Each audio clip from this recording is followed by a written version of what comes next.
정치평론입니다. 오늘의 제목은 입법으로 본 파렴치한 더불어민주당의 이중성입니다. 시청하시는 도중 구독, 좋아요 부탁드립니다. 더불어민주당에서 국회 경호처를 만든다고 합니다. 현재 경찰이 맡고 있는 국회 경비대는 계엄령 발동 시 경찰의 지휘 통제를 받아 국회 무력화가 우려되기 때문에 독립적인 국회 경호처를 신설하겠다는 겁니다. 더불어민주당에서 대통령 경호처를 없앤다는 법안을 이미 입원한 것으로 알려졌는데, 반대로 국회 경호처를 신설한다면 도대체 누구를 위한 경호처인지가 불분명합니다. 국회 외곽만 경비하는 경비대를 독립적으로 만들겠다는 것이라면 누구로부터 어디로부터의 위협에 대처하겠다는 것인지도 모호합니다.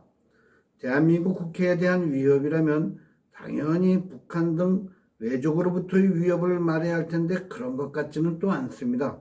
대통령의 계엄에 대항하기 위한 경비대를 신설하겠다는 것이라면 발상 자체가 치졸하기가 그지없습니다.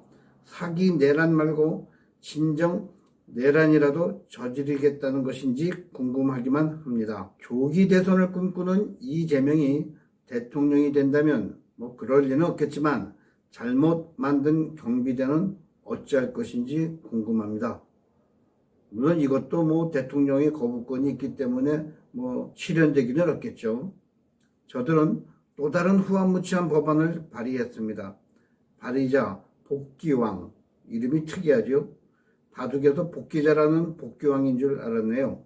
그 복귀왕 의원인가 하는 자 외에 한 10명 정도가 발의한 것으로 알려졌는데 자기들도 낯뜨거운지 이름 올린 의원이 별로 없습니다. 헌법재판관 문형배와 이미선의 임기 6개월 연장 법안이 바로 그 법안입니다. 4월 18일이면 문재인이 임명한 이들 2명의 재판관 임기가 만료되는 것을 감안해서 임기 만료 후에도 후임자가 결정되지 못할 경우 전임자가 6개월 동안 더 유임한다는 황당한 법안입니다. 우리 헌법에 헌법재판관의 임기가 6년으로 딱 규정되어 있고 연임할 수 있다는 조항은 있습니다. 임기 6개월 연장은 그 자체가 위헌인 것입니다. 이 더불어민주당에서는 연임 조항하고 6개월 연장하고는 한번 따져봐야 될 것이라는 이상한 헛소리를 또 하고 있습니다. 그런데 무슨 근거로 6개월인지도 의아합니다. 설마 그때까지 대통령 탄핵을 하겠다는 것인가요? 법이란 것이 보편 타당성이 있어야 하는데 이런 류의 법안은 보편 타당성도 없고 더구나 위헌인데도 제안을 합니다. 더불어민주당이란 자들은 위법을 밥 먹듯이 하다 보니 위헌도 아무렇지도 않게 생각하는 것 같습니다. 일단 저질러서 기정사실화시키고 6개월 해먹고 위헌 판정받으면 그때 가서 물러나면 된다는 뜻일까요? 참으로 사악한 자들입니다. 최상목 대행의 거부권으로 이 법안도 실현 가능성은 없겠지만 우리 법 출신 헌재 재판관들에게 우리는 이렇게 노력하고 있으니까 너희들도 탄핵 인용에 최선을 다하라는 신호처럼 들립니다. 더불어민주당은 공수처의 인원을 2배 이상 확충하는 법안도 준비하고 있습니다. 대통령의 체포 구금에 나름 열심히 노력했다는 오동훈 처장과 공수처에 대한 배려인가요?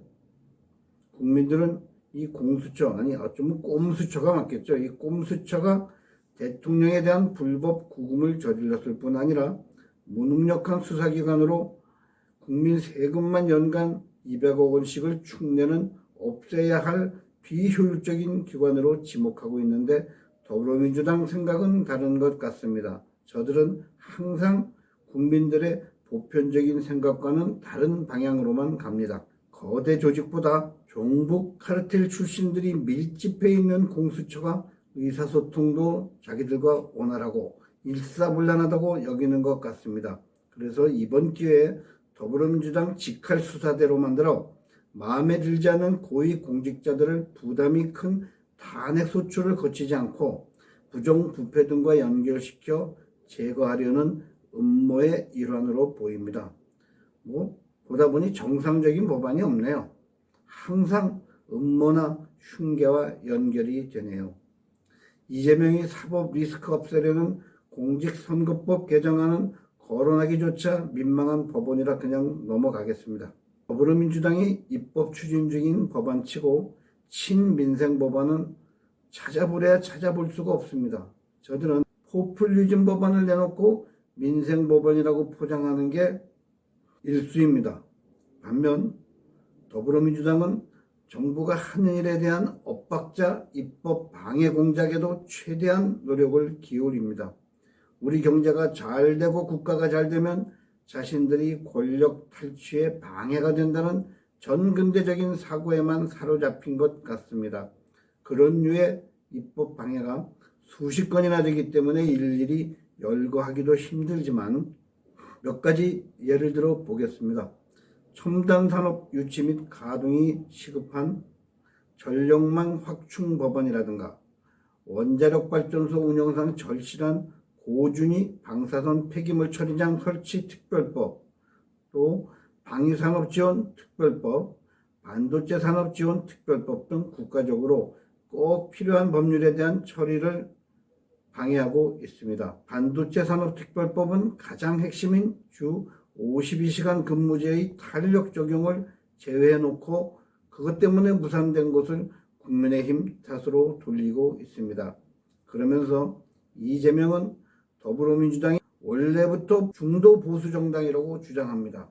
진보는 다른 정당에게 맡기고 극우 정당인 국민의힘과는 차별화된 중도 보수 정당이라는 겁니다. 국민의힘에 극우라는 프레임을 가볍게 씌웠습니다. 사악한 자죠. 국민의힘 지지율이 오르니까 남의 떡이 커 보이는가 봅니다. 그러자 저들이 입맛에 맞는 조사를 주로 내놓는 갤럽에서 뜬금없이 정당 지지율 조사를 발표했습니다. 이들은 국민의힘 정당 지지율을 윤 대통령 지지율이 사실상 견인하고 있음에도 대통령 지지율 조사는 한사코 하지 않고 있습니다. 조기 대선이라는 거죠. 그 결과 다른 조사와는 전혀 다른 더불어민주당 40%의 국민의힘 34%로 더불어민주당이 앞서는 결과를 결국 내놓았습니다. 우려했던 대로 특별한 이유 없이 지지율 역전을 마사지하는 여론조사 기관이 나오는 것입니다. 국민절독신문, 조선일보는 기다렸다는 듯이 이재명의 중도 선언에 중도층이 움직이기 시작했다는 기가 막힌 타이밍 좋은 기사를 내놓습니다. 국민이 그리 우습게 보이나요? 이재명 말 한마디에 즉시 지지정당을 바꾸는 그런 얄팍한 국민으로밖에는 안 보이나요? 더구나 이재명 자신도 믿지 않을 말을 국민들은 믿는다니 이게 말이 됩니까? 더불어민주당은 국민과 결의된 파렴치한 법안을 무더기로 발의해서 지지층에는 생색내고 정부에게는 거부권 실적 쌓게 만드는 악랄한 계략을 계속 쓰고 있습니다. 반면 기업을 방문해서 친기업이라 포장하고 기업이 잘 돼야 우리 경제가 살 수 있다면서 뒤로는 반기업적인 법안을 계속 상정하고 있습니다. 그야말로 이율배반적인 집단이라고 하겠습니다. 일생 반미만 외치던 이재명이 한미동맹 강화를 부르짖는다고 믿을 사람이 있을까요? 국민 상대 거짓말도 이제 좀 그만 좀 해라. 폴리토코 김승재 주필이었습니다. 감사합니다.